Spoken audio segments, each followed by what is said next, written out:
Right, we're live. Oh, Jen, you might be muted. I mean, what a way to kick off the last episode of the year. Happy last episode of season 6 of Morning Book Buzz. Cheers to all the Cheers. librarians who have joined us for so many seasons or throughout the year, or even if this is your first one, welcome and thank you for being here. We're so thrilled to have you, and we're excited to buzz about a lot of amazing books. And my name is Jen. Hi, I'm Rachel. And I'm Miriam. Good morning, everyone. And we wanted to kick it off as we're entering the holiday season, which suddenly is upon us. I feel like we went right from, back to school and Halloween. This always happens. And now it's gift season. And we have an amazing gift guide that we're going to reveal in a few minutes. But first, we wanted to tell you what books we will be gifting this season. And we want to hear what you are excited to gift to your loved ones and friends this season. Thanks so much, Jen. I'm going to kick us off with my gift pick. So I am going to be sharing a book by an author who needs no introduction. So we have the long-awaited next installment of the Robert Langdon series from Dan Brown, The Secret of Secrets. Like many of us, this was one of my most anticipated releases of the year, and I have many readers in my life who are wondering what kind of trouble our favorite Harvard symbologist has gotten himself into. This time, I'm reading it now, and it's literally everything I could want in a fun thriller, 10 out of 10, no notes. So I will be gifting this to all my fellow thriller lovers this year. I love it. Don't tell anyone the secret. And so I live with a lot of dinosaurs, like Oh my gosh. so many dinosaurs. You guys, I didn't think I could have any more dinosaurs in my life. This is just like the tip of the iceberg. I live in Jurassic Park, and I thought I had no more room or need for anything else dinosaur. But then I saw this gorgeous, gorgeous book by Rachel Ignatowski. And it's whimsical, it's informative, it's fun, it's beautiful, it's colorful. And I don't have anything like it, which is a miracle because I have literally everything dinosaur that's ever been created. So I am so excited to have this new copy to gift both to my dinosaur loving kids and to other dinosaur loving humans, kids and adults in my life, because it's a gorgeous book. It's unlike any other dinosaur book that I have or that I've seen. And I mean, look at these end papers. It's just so much fun, and it's really a special book and the perfect holiday gift. So all the roommates I have approve highly of this gift selection, and I won't get Beautiful. eaten. Hopefully, I have to be careful. Yes, and I'll be sharing Hell's Kitchen Behind the Dream. This is the official book from the Grammy and Tony Award winning musical from Alicia Keys. It's a beautiful coming of age and mother and daughter story, also a story about chosen family, and it's set in 1990s Manhattan's West Side. This is a coffee table book that features over 200 amazing behind the scenes photos, and it will certainly appeal to fans and admirers of Alicia Keys, lovers of New York City. It includes a libretto, which makes it really special because you can sing or hum along. I told Miriam we were going to have to sing our gift picks after she picked this one, but I got a hard no from everyone. So sorry. I'll be in the bonus content. But Miriam, I remember when you told me you saw Hell's Kitchen on Broadway and off Broadway too, and how you said it was one of the best shows you'd ever seen, which is Yeah, it's high it, praise. it's so special. I mean, the music, the choreography, the lights, the performance, each and individual dancer, singer, and actor is it's so moving. I hope that everyone has an opportunity to see it at one point. And I love that there's a book to bring it home to everyone. Amazing. Well, happy holidays, everyone. Share what you will be sharing with your loved ones. We can't wait to build our list. And on that note, And on that note, so if you need any bookish gift ideas, Be sure to check out our holiday gift guide. We've created a ton of categories to help shop for every type of reader, from romance and romantasy to big nonfiction, mysteries and thrillers, and stocking stuffers, and so much more. Um, Plus, you can enter our sweeps for the chance to win some of the biggest releases of the year. You can browse the entire gift guide at the link on screen. You can also enter the sweeps, and we're going to drop the link in the chat as well. And like all the materials in today's presentation, you'll receive everything in the wrap up, so there's no need to write it down. You'll get everything we share today so you can relax and enjoy and hear some more bookish fun. And we invite you to join us on December 4th for our winter virtual book and author festival. It's a free day-long celebration of reading authors and library workers, and you'll be sure to enjoy a packed day. Our special guest author is Tayari Jones. And then, in case you did not know, we have a ton of exciting content on our YouTube channel, and we have lots of new content just uploaded in the last few weeks. So if you need some entertainment beyond this morning, we have it ready for you. We have so many incredible author panels, from George Saunders' incredible keynote at Library Journal Day of Dialogue, to the Wake Now in the Fire panel from LibraryCon Live last week, to so many more on any topic you could want. You can share it with patrons, you can share it with family. It's really, beautiful conversations and insightful ways to dive deeper into so many of the books that we're so excited about. So please check out our YouTube channel, and there's lots more on there too, but these are just two of the newest playlists that we're excited to share with you. And with that, we'll jump into today's actual buzz. And in case you didn't know, we share all of the formats that are available on the slide. So you'll see everything that's available to your library, including whether or not there is an eGalley available to you to request so that you can get an early read in. And if you have any comments you want to share, do so in the chat or share it online at #PRHMorningBuzz. And we think these authors need little introduction, so we will leave this to the wrap up for most of you. But I just had to share these future bestsellers. We know that you're excited about these books. You might already know about them, but there's some really incredible titles, both fiction and nonfiction, on here from some of our most beloved authors. And we're just so excited for February and March to arrive. And we hope you enjoyed this preview, and you can learn more about these great titles in the wrap up. All right, and now we're on to our categories. So I'm going to kick things off with our fantasy category. And first up is Operation Bounce House, where a man must fight for his planet against impossible odds when gamers from Earth attempt to remotely annihilate it in this epic, fast-paced novel from the New York Times bestselling author of the smash hit Dungeon Crawler Carl. All colonist Oliver Lewis ever wanted to do is run the family ranch with his sister, maybe play a gig or two with his band, and keep his family's aging fleet of intelligent agriculture bots ticking as long as possible. As a fan of Earth, television, and culture, he figures it'll be a good thing when the transfer gate finally opens all the way and restores instant travel and full communication between Earth and his planet. But there's a complication.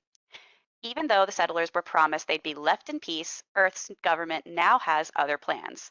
The colossal Apex Industries is hired to commence an eviction action. But maximizing profits will always be Apex's #1 priority. Why spend money printing and deploying their own AI soldiers when they can turn it into a game? Why not charge bored Earthers for the opportunity to design their own war machines and remotely pilot them from the comfort of their own homes? The game is called Operation Bounce House. This is a standalone novel for fans of big action novels, near-future fantasy and sci-fi, and readers of Jim Butcher's Harry Dresden novels, and fans of Ernst Cline's Ready Player One. And our next title is Air of Illusion by Madeline Taylor. This is a propulsive, spicy read for fans of Sarah J. Maas and Rebecca Yarros. A fey assassin with the power of illusion is sworn to a king she despises. An enigmatic Grim Reaper searches for freedom, and enemies collide in an unlikely alliance brimming with desire and destruction. Blessed with the power of illusion, Iverson Pomeroy has many tricks up her sleeve. However, none of them are a match for the enchanted collar at her throat that keeps her bound as assassin and mistress to a ruthless king. Forced to play the role of his obedient pet, Ivy plots in secret to destroy him and claim the freedom she has always been denied. When Thorn, a mysterious reaper, arrives in the city with his sights set on the same weapon Ivy needs, the only artifact that can remove her color, she must decide how far she's willing to go. With a tenuous alliance tying them together, Ivy learns there is more to her reluctant companion than meets the eye. He sparks her curiosity and ignites dangerous desires within her. But will the secrets they harbor destroy each other? Air of Illusion has big book energy. Viral on Book Talk in record time, this is a twisty debut with slick pacing, charming banter, and an expansive cast of intriguing characters. And finally, in fantasy, I am thrilled to introduce you to this debut Gothic fantasy, the first in a trilogy, so get excited, with a slow burn romance at the center of the series. So welcome to Weaving Shaw, where the price to enter is your darkest secret. 3 years ago, Lena Alsayer awoke with a terrible power. She can see the dead. Since then, she has hidden herself away from the world, knowing that if she ever reveals her curse, she will be locked up in an asylum. Then, when her brother Rami falls fatally ill, Lena is faced with a terrible choice: let him die or buy the expensive medicine that will save his life by bartering the only valuable thing she has, her secret. So, this story takes readers and listeners on an emotional journey and touches on rich, real world themes of identity, community, displacement, and belonging. And romantasy fans, of course, will love the emotional love story that meets the high stakes fantasy conflict. And the author, Heba Al-Wasiti, like the main character, is an immigrant, and she's drawn both on her own immigrant experience and her time as a doctor to explore these depths of the human spirit. So I think that this book will show readers she's really transcended popular tropes and created something entirely fresh and original. So I've also heard this is the perfect TBR edition for those who have just watched and loved Frankenstein. So that's a fun, if you like this, read this. And speaking of original, the gorgeous hardcover edition features an illustrated bookcase designed to simulate a leather-bound tome, as well as designed full-color end papers and a deluxe jacket with foil. Goodness, beautiful. I know, right? There's already videos online of people like admiring this book. If you look on Instagram, it's incredible. All right. And so next up, I'm going to kick us off with The X's, a debut thriller about a woman's seemingly perfect romantic life on the verge of collapse as she uncovers a hidden history, surfacing dark secrets that have deadly consequences. Natalie has only ever wanted to find the one, the perfect man, the happy family she never had. But each time she thinks she's finally getting somewhere, she's bitterly disappointed. Another red line through another X. And that was before the night of the big fallout, which left her even more alone. Then along comes James, wonderful, handsome James, and Natalie thinks her luck has finally turned. Maybe he's the one for her. Maybe he's the one she's been waiting all her life for. Maybe he won't wind up dead. But the harder Natalie tries to be a normal wife, the more world upending truths are brought to her door, leaving her unsure of who she really is, and much less what she'll do, leaving her to question whether there's a monster within her or whether there's a villain toying with her from the outside. What's the secret story behind Natalie's dead exes? Will she and James survive their marriage? And do either of them deserve to? This is for fans of books with explosive twists like The House in the Pines by Anna Reyes and The First Lie Wins by Ashley Elston. And next, from the author of Serial Killer Support Group, we have Tradwife by Saratoga Schaefer. Every tradwife needs a baby. She'll get one at any cost. When Camille Deming isn't cooking, cleaning, or homesteading in her picture perfect country farmhouse, she's posting about her tradwife lifestyle for her online followers. She takes inspiration from other tradwives on social media, aspiring to be like them, but Camille's missing a key component, a baby. And contrary to what she posts online, things with her husband Graham have been strained. Pressured by her eager followers, Camille fears that without a baby, her relationship will suffer and her social media will never grow. When Camille discovers a mysterious decrepit well in the wheat field behind her house, she makes a wish for a baby. Afterward, she has unsettling experiences that she convinces herself are angelic in nature. And when she's visited one night by a strange creature, her wish comes true. Camille's pregnancy announcement gets more engagement than anything she's ever posted. So what if Graham's reaction is lukewarm? Camille's life is finally falling into place. Never mind that her pregnancy is developing freakishly rapidly and she's suddenly craving raw meat. Being a traditional wife is worth it. This is Rosemary's Baby for the digital age.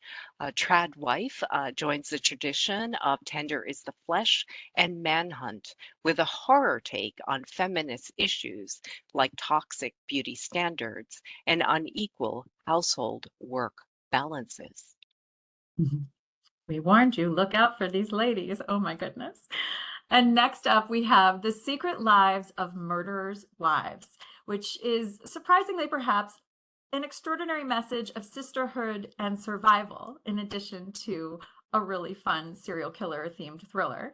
And I love some of the comps that have been recommended for this, like Abigail Dean, the New York Times bestselling author, calls this Mad Men meets Zodiac. She says The Secret Lives of Murderers' Wives is a sultry period thriller with a big, hopeful heart.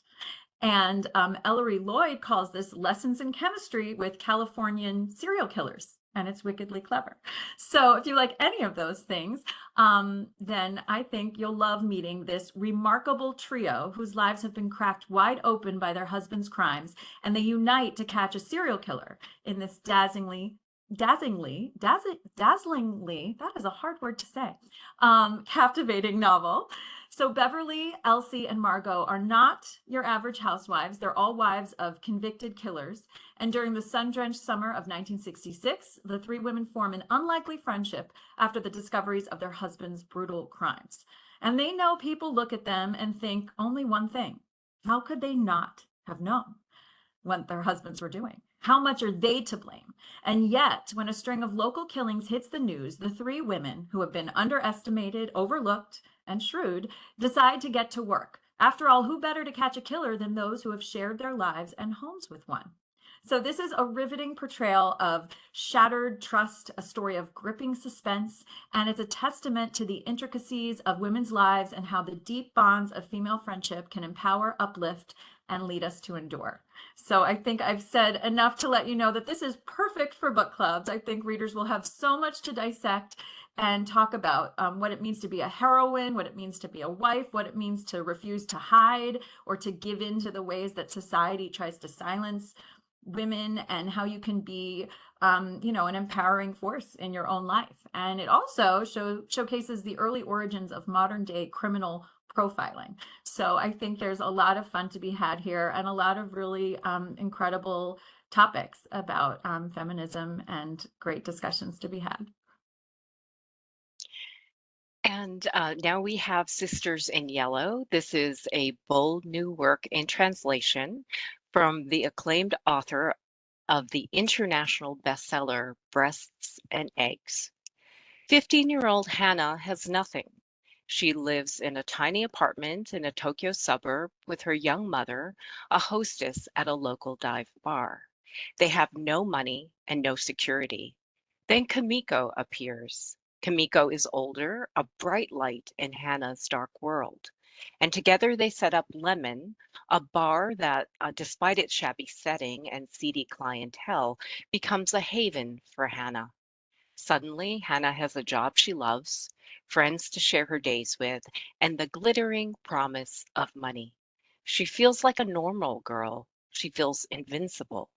But in the narrow alleys of Sanganjaya, nothing is as it seems. Soon, all of Hannah's hope, her optimism, and her drive will be pushed to the limit. Sisters in Yellow is a story of enduring friendship, teenage dreams, and adult cruelties.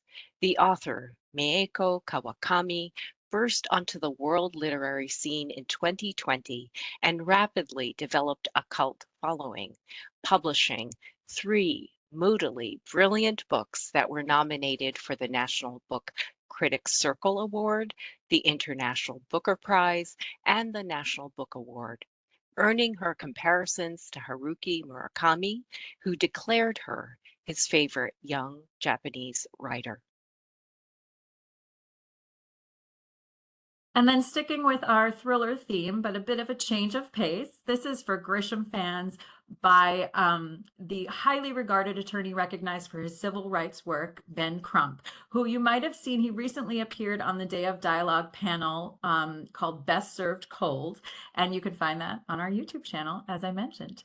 But this is a gripping thriller that already has high praise. For example, Lee Child, who better to get a quote from on Thrillers, and that says that this is a sensationally good crime and legal thriller, exactly what a book like this should be. So in this, and it's a new series, and truth and justice are called into question when a Black man named Hollis Montrose is gunned down in cold blood on the night of November 4th, 2008, when America's first Black president has just been elected. And then we meet Bo Lee Cooper, who has always had a dream to become a lawyer and to fight for what's right. Miraculously, Hollis survives the encounter, but the Chicago Police Department has already spun the narrative in their favor, and Hollis is given a wrongful prison sentence with an unreasonable bail. What really happened that night the car was pulled over? Was it random or was Hollis targeted? Bowley knows he's treading dangerous waters, and finding evidence of the truth will be his biggest challenge yet. But with troubling powers at play, one innocent man's life hangs in the balance. So as I mentioned, this is a new series. Ben Crump has such distinctive experience in this subject. You know, some are saying he might be Bo Lee Cooper himself, the attorney in the book. He's writing from his own firsthand experience. He knows the intricacies of courtroom drama and investigative work. And this is also a great book club pick because it's all about social justice in addition to being a great thriller. And it's also a wonderful call for compassion because Ben Crump has been very dismayed by many of the cases that he's worked on. And he was inspired to write this to help create a dialogue with more of America than he currently has access to via his own platforms. This is a wonderful way to celebrate Black joy and exemplify resilience in the face of violence. So a really wonderful book and a great thriller to boot. And now we have a touch of magic. And I'm so excited to present you and me and you and me and you and me. So meet Adam and Jules. They've been married for nearly 25 years and they're stuck in a rut and their future looks, well, boring. Then Adam stumbles across a box of old mixtapes. Remember those? And he and Jules made for each other when they were young and they were falling in love. And he dusts off his stereo and he presses play, and then the unbelievable happens. They travel back in time and they can recapture the headiness of falling in love. But soon they realize that visiting the past could be as dangerous as it is addictive because the temptation to change just a few tiny things is irresistible. As the consequences start to spiral out of control, can they find a way back to their messy and imperfect yet glorious real life? Or will they lose each other forever? And what's so cool about this book, it's a romance on and off the page, because this is a really fun fact that the authors fell in love while writing their first novel together 25 years ago. How cute is that? But this is the first novel they've written together in 2 decades. And it's just a really life-affirming book in a world that's, you know, obsessed with perfection, and we have Instagram and all these modern things. It's really beautiful to like have this message about, you know, appreciating what you have now and what you have that might be imperfect. And it's just a really also fresh, fun angle on time travel. I can't believe we're in the 40th anniversary of Back to the Future. I feel like this subject never goes out of style. It's such a fun way to just examine and have a great book club discussion too about what, could have been the path not taken. It's just a lot of fun. And to fit into this whole extraordinary music nostalgia that's part of this novel, there's also a really fun playlist that I'm going to share from Spotify that they have created. And you can enjoy listening to that while you enjoy reading this extraordinary new book. I love that the authors fell in love writing together and they wrote a book about love. I That made my know. day. Oh. And so, speaking of love, next up we have All Carry. We have a recently laid off golf reporter, a down on his luck caddy, and a magical set of clubs once owned by Jack Nicklaus. And in this wonderfully funny novel, a New York Times bestselling author and former ESPN reporter gives us a pair of unlikely champions unlike any other. Joe is a golf reporter. He's missed more Father's Days than he cares to count because that's when he has to cover the US Open. But his son Buddy has counted every single one. Joe and Buddy's relationship is fractured at best.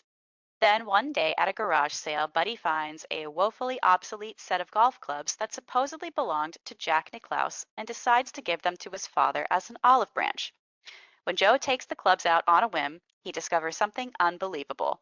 He's hitting 400 yards. No one hits the ball that far. Not Tiger, not Nicklaus. Max Hardway Mitchell knows golf better than anyone. He used to be one of the best caddies on the PGA Tour, but he was run out of town after sleeping with a golf pro's wife. And now he's the owner of a rundown driving range, his glory days slipping away. When Joe is laid off and Hardway realizes that his magical set of golf clubs, he's better than anyone on the tour, he convinces Joe to do the seemingly impossible, win the Masters as an amateur. Told with a specificity that only comes from years of covering the sport, All Carry is a feel-good father-son, unlikely friendship comeback story that will no doubt be a new classic. This is perfect for fans of sports dramas such as Field of Dreams and Michael Murphy's Golf in the Kingdom. All right. And while I do think those were some amazing book club picks, we are going to move on to some more book club picks. And we're going to kick off the category with The Shape of Dreams. A trio of women bond in friendship as a neighborhood tries to seek justice from a system that has forgotten them. It's the mid-80s in East Harlem. A 12-year-old black boy's murdered body is found by Matilda Twin Johnson, an unlikely hero who was both the neighborhood's troublemaker and its conscience. When she breaks a cardinal rule, don't call the cops, her decision ensnares a community and brings unmanageable grief to a mother. Anita, a postal worker and army widow, is determined to stop her son Tyrone's murder, and her quest for justice galvanizes the neighborhood, which is itself a complex character in this teeming novel with its Mets fans and gossips, immigrant shop owners, and latchkey kids who are desperate to help a friend. In the end, during the New York Mets banner summer of 1986, this community will come together to mourn, fight for a better life, and shape their dreams as best they can. This is for readers who love female-driven narratives, stories about grief, hope, and the complexities of community in the face of inequalities. And next, we have an exuberant new novel about two lifelong friends from the best-selling, award-winning author of An American Marriage. Vernice and Annie, two motherless daughters raised in Honeysuckle, Louisiana, have been best friends and neighbors since earliest childhood, but are fated to live starkly different lives. Raised by a fierce aunt determined to give her a stable home in the wake of her mother's death, Vernice leaves Honeysuckle at 18 for Spelman College, where she joins a sisterhood of powerfully connected Black women and discovers a world of affluence, manners, aspiration, and inequality. Annie, abandoned by her mother as a child and fixated on the idea of finding her and filling the bottomless hole left by her absence, sets off on a journey that will take her into a world of peril, adversity, love, and adventure. This is a story of mothers, daughters, and female friendship, which makes Kin a perfect recommendation for book clubs.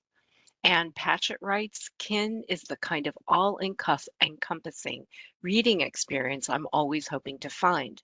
Smart and funny and deftly profound, adding, this is Tayari Jones's very best work. And again, we hope you join us at the Winter Festival as she will be our special guest. All right, and now I'll be kicking off the debuts category with Good People by Petmina Sabat. Zora Sharaf could do no wrong. Zora Sharaf brought shame upon her family. What's the truth? Depends on who you ask. After fleeing a war-torn Afghanistan, Zora's family resettles as refugees in Northern Virginia. After many years of hard work, their father has become a successful businessman. Now they live in the most exclusive neighborhood, their growing family attending the most prestigious schools.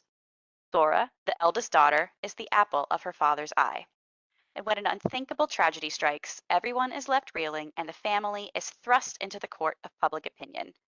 There is talk that behind closed doors, the Sharaf's happy household was anything but. Did Zora's family achieve the American dream? Or was the image of the model immigrant family just a facade? A kaleidoscopic, urgent narrative told through the perspectives of those who know the family best and those who only think they do. Good People is a riveting, provocative, and unforgettable story of community, family, and identity in our increasingly divided times. This is for fans of psychological mysteries like Everything I Never Told You and Happiness Falls. And next on this list, I'm thrilled to introduce you to Deborah Curtis and her debut, Laws of Love and Logic. And this is the second title from Jenna Bush Hager's Thousand Voices venture, this is part of the inaugural list. Hopefully you've already read or discovered or heard about Conform by Ariel Sullivan. So this is next up on this extraordinary list, where a woman finds herself torn between her first love and her devoted husband. And it asks the question, can one heart hold two great loves? So in a serene town in Rhode Island, Lily Webb is deeply in love with a charismatic boy, a college-bound quarterback whose spectacular athletic talents are matched only by his fierce devotion. But their dreams of a life together are cut short one night in 1977 and leads Lily down a path of heartbreak from which she might never recover. But as the years pass by, she buries her grief and she finds a new beginning with Marshall Middleton, a renowned ornithologist whose love is as steadfast as the migration patterns that he studies. Yet the shadows of her past linger. When the boy who was once everything to Lily reemerges, she struggles with questions around that terrible night in high school. Can she reconcile the wild wonderment of her first love with the comfort and safety of her second?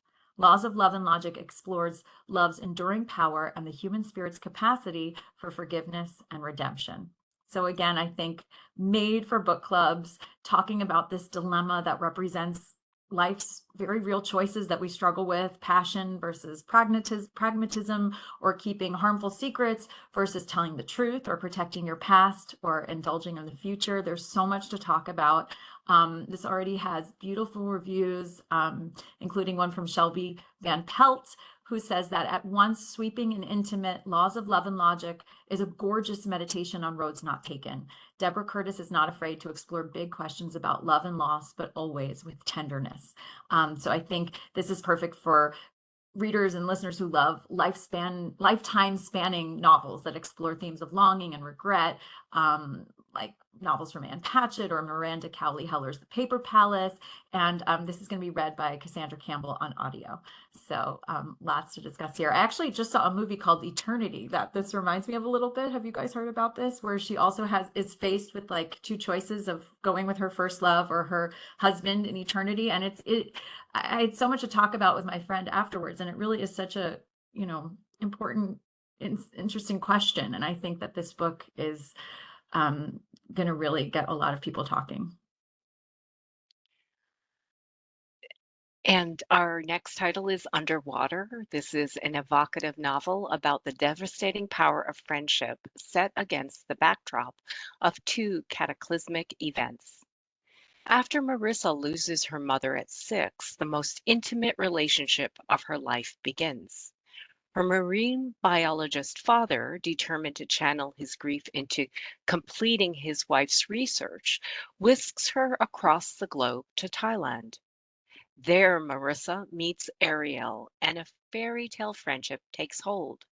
During the week, the girls live at the resort owned by Ariel's parents, and on the weekends, they join the tight knit community of researchers on a nearby island. Together, the girls discover the fragile wonders of its reefs, forests, and beaches. Together, they learn to dive into the deep and swim their way out of danger. But then comes a wave Ariel can't outpace, leaving Marissa gutted with loss. Years later, Marissa is back in New York, adrift and haunted by the memory of her friend.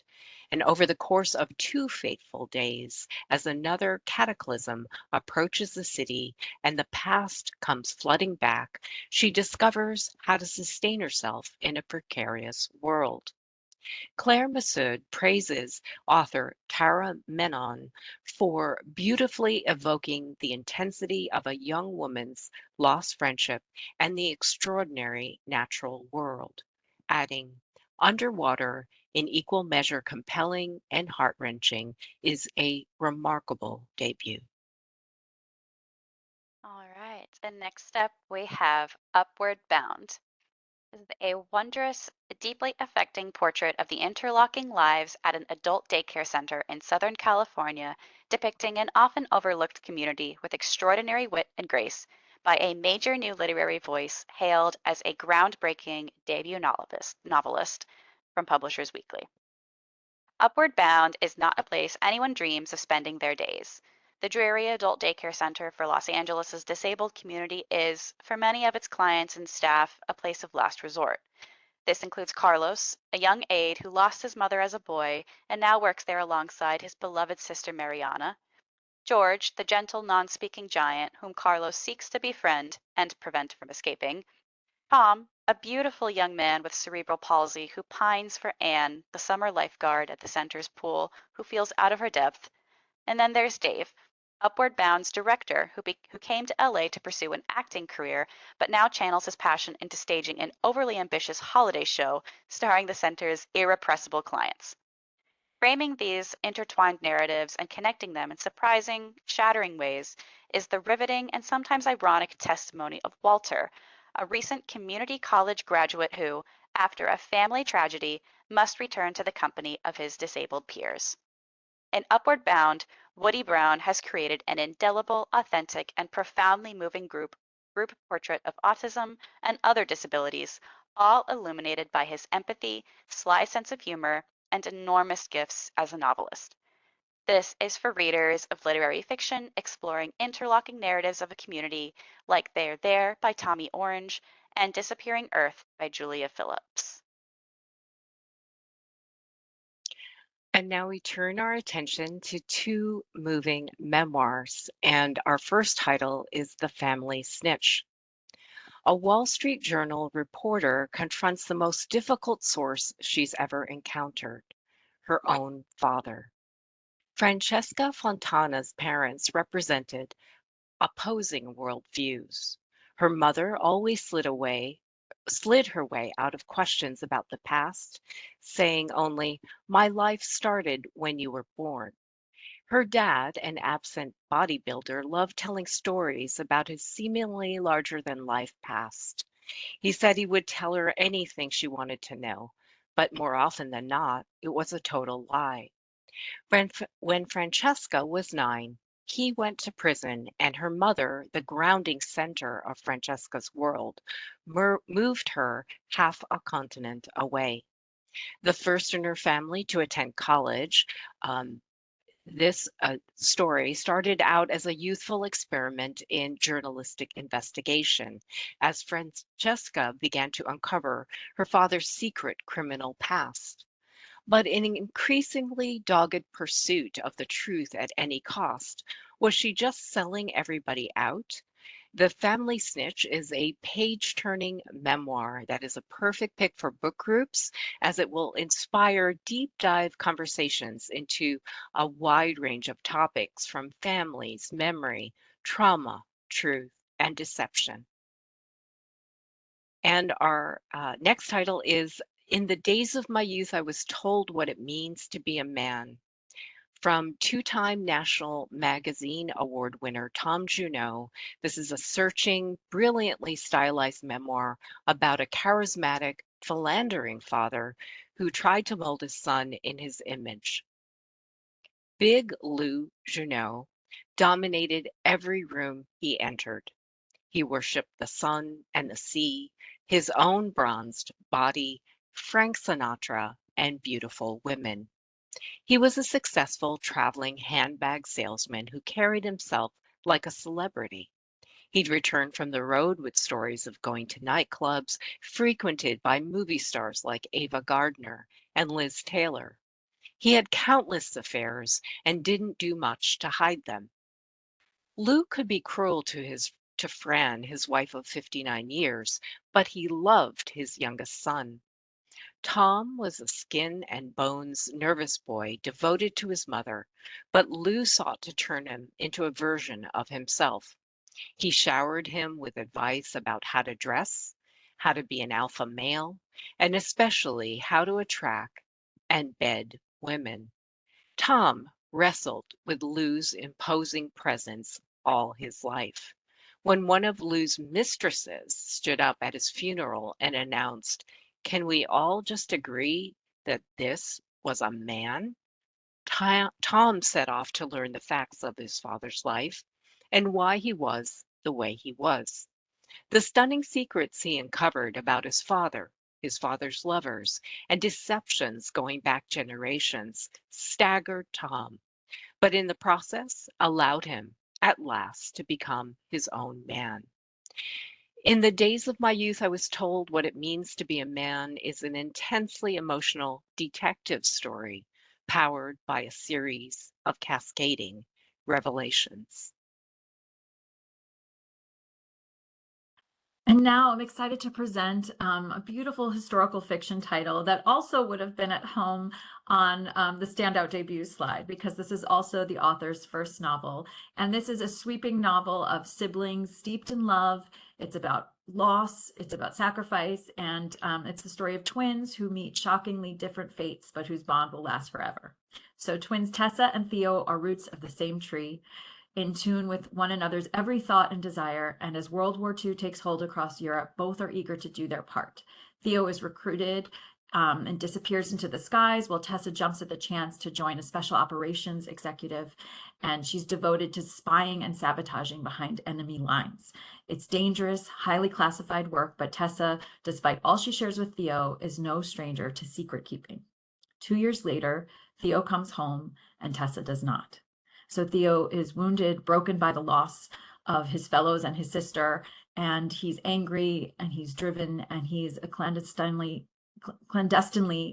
gay man at a time when homosexuality was illegal. And he pays a price for pursuing answers about Tessa's fate. And then decades later, there's a PhD candidate who's deep into her research on the special operations executive, and she finds Theo in London, and they form a partnership, and together they uncover the truth about his beloved sister. So this is about bravery, it's about family, it's a bit of a mystery, and it's just really beautiful literary storytelling. And it's just got a great female spy character, and it's got so many great topics that'll be great for book clubs, because, you know, in addition to the depth of character and the tensions as Theo comes to terms with his homosexuality and his longing to find his sister and what he eventually learns about her, there's just so much in here to discuss and to relish, and it's really beautifully written, and I hope you love it, reading it as much as we all do. All right. And next from me, we have The Beheading Game. So we all know what happened to Henry VIII's second wife, Anne Boleyn. But what if she woke up one day? What if she woke up the day after her execution and took it upon herself to seek justice?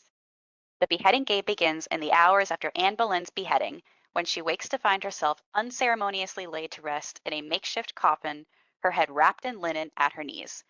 Discarded by King Henry VIII for being unable to give him a male heir, and reviled by Cromwell for being too smart for her own good, she was ultimately executed based on trumped-up charges of adultery, incest, and high treason. Anne escapes the Tower of London, sews her head back on, then sets out on a quest to kill Henry VIII before he can marry her own lady-in-waiting, Jane Seymour. The stakes are high. If Jane gives birth to a rival heir, Anne's daughter, Elizabeth, will lose her claim to the throne. Traveling the streets of London in the guise of a commoner with the help of a prostitute who becomes a trusted friend, and perhaps something more, Anne soon realizes how little she knew about life in the real world. A fantastical journey through the wilds of England and Tudor history, filled with danger and magic and steeped in Arthurian legend, The Beheading Game is a prescient reminder that mouthy women have always been punished. This is for readers who enjoyed Hamnet, who love compelling, heartfelt, and intelligent stories about historical figures. Sorry, I'm laughing at the comments. Someone said, sews her head back on. Just go with it. It'll be worth it. And now we turn to some noteworthy nonfiction, and our first title is The War Within a War. Here, award-winning author and journalist Will Haygood explores how the Vietnam War became a mirror for the struggle of Black Americans and a powerful lens through which to understand the racial and political divides that continue to shape American life. Following Black soldiers, nurses, and artists and journalists at home and on the front lines, this is the first book that delivers a comprehensive account of the Black experience during the Vietnam War. Among those at the heart of the story are Air Force pilot Fred Cherry, the first Black officer captured by the North Vietnamese and a hero to millions back home. Dr. Elbert Nelson, a doctor who came to Vietnam after watching TV footage of the Watts riots in Los Angeles and soon found himself amid rising Black soldier protests overseas. Wallace Terry, a groundbreaking Black reporter determined to expose the dynamics of race and war to the American public, and Philippa Schuyler, a biracial concert pianist who traveled to Vietnam to rescue mixed-race orphans, many fathered by Black soldiers, and died trying to bring them to safety. Surrounding their experiences are the cultural and political forces of the era, including Martin Luther King Jr., Marvin Gaye, and Lyndon Johnson, whose voices and actions shaped a decade of turbulence and transformation. And so next we have Why We Suffer and How We Heal, using narrative, ritual, and purpose to flourish through life's challenges. A psychiatrist who has dedicated her life to treating global survivors of unspeakable horrors shares the 3 keys to resilience that we can use to weather stress, loss, and trauma in our own lives. Some survivors are unflappable, yet it's not their optimism or grit or mindfulness that carries them forward. It's that they acknowledge and internalize the inherent instability in their lives. They are using the 3 tools that allow us to weather life's stormiest seasons: narrative, ritual, and purpose.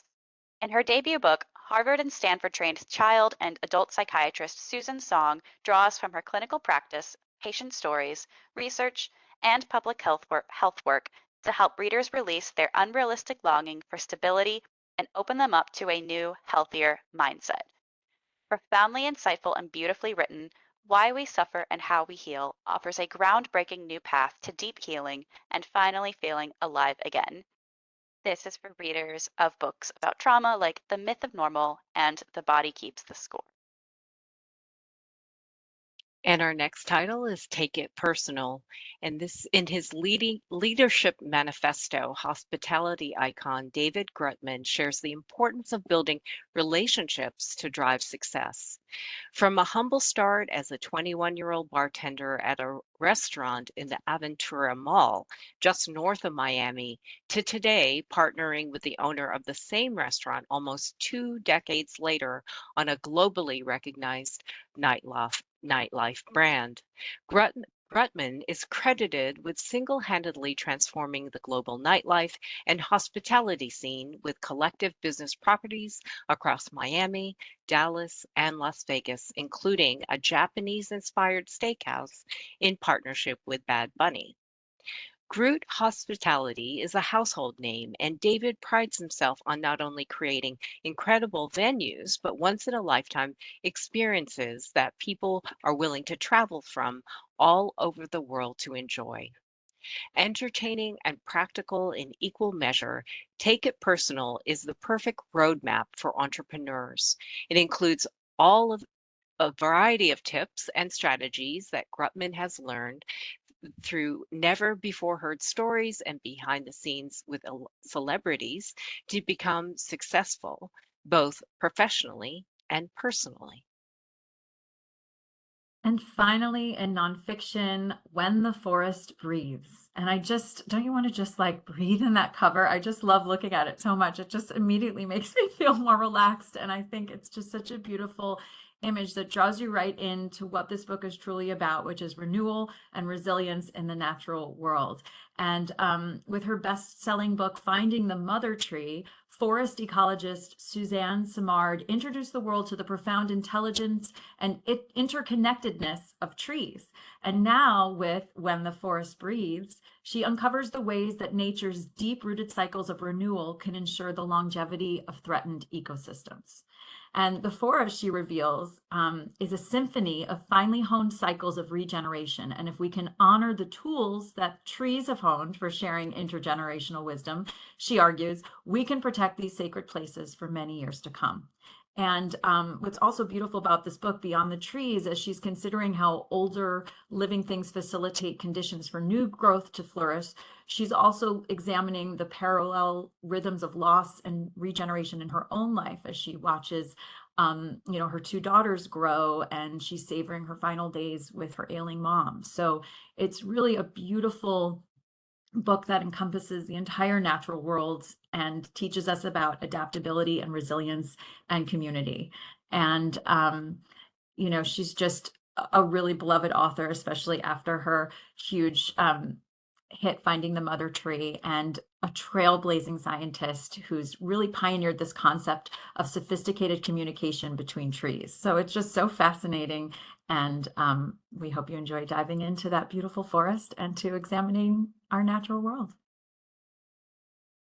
And finally, as you could see, so many of the titles that we've just presented are available on audio and many other formats, but I wanted to just give a moment to some audiobooks that are available for the first time from BOT, Books on Tape. And perfect for the 250th anniversary of Jane Austen's birth, which is coming on December 16th. We have never had this beautiful, popular backlist title available on audio from Books on Tape before. So we have a new recording of the Jane Austen Book Club by Karen Joy Fowler. It is about a book club that discusses the work of Jane Austen as they experience their own affairs. And so 5 women and 1 man, if you're not familiar with the story, join to discuss Jane Austen's novels. And over the 6 months that they get together, marriages are tested and affairs begin, and unsuitable arrangements become suitable, and love happens. And of course, Karen Joy Fowler, with her eye for the frailties of human behavior and her ear, which is perfect for audio, for the absurdities of social intercourse, has never been wittier, nor her characters more appealing. So this is a delicious book, and it's read by Nan McNamara, who is an Earphones award-winning narrator. She recently narrated book club favorites like The Paper Palace and Sandwich. So we hope that you'll check out this new recording of a backlist favorite that's perfect for book clubs and is also available in paperback and ebook. And then finally, I wanted to point this out to libraries especially, and librarians, because the Forerunner series of 4 new audiobooks, they're all available now, I think are really great additions to nonfiction collections on audio. This comes from Columbia Global Reports on the print side, and they are celebrating a decade of Columbia Global Reports, and these are groundbreaking works of investigative journalism and incisive analysis that were originally published over a century ago. So they're newly recorded on audio, and what's incredible about hearing these is that they're strikingly relevant today, which I think is part of the point. These historical insights challenge contemporary perspectives, and they reaffirm the power of journalism to shape the world. So I think in this time, especially, these are really important for libraries to offer, and they're really valuable lessons to be learned even from writers from over a century ago. So we hope that you'll check out these new audiobooks. And that is the end of season 6. Can you believe it? Thank you so much for joining us. It's been a very fun season, and we love that you join us every other month, and we're so grateful to all of you. And let us know if you have any questions. We'll send out the wrap up, and anything else anyone else wants to add before we sign off for the year. I can't believe it. We'll see you in January. We'll be back next year. And January stay 14th. well. Thank Stay you, well. everyone. Thank you. Bye, everyone. Thank you so much. Bye.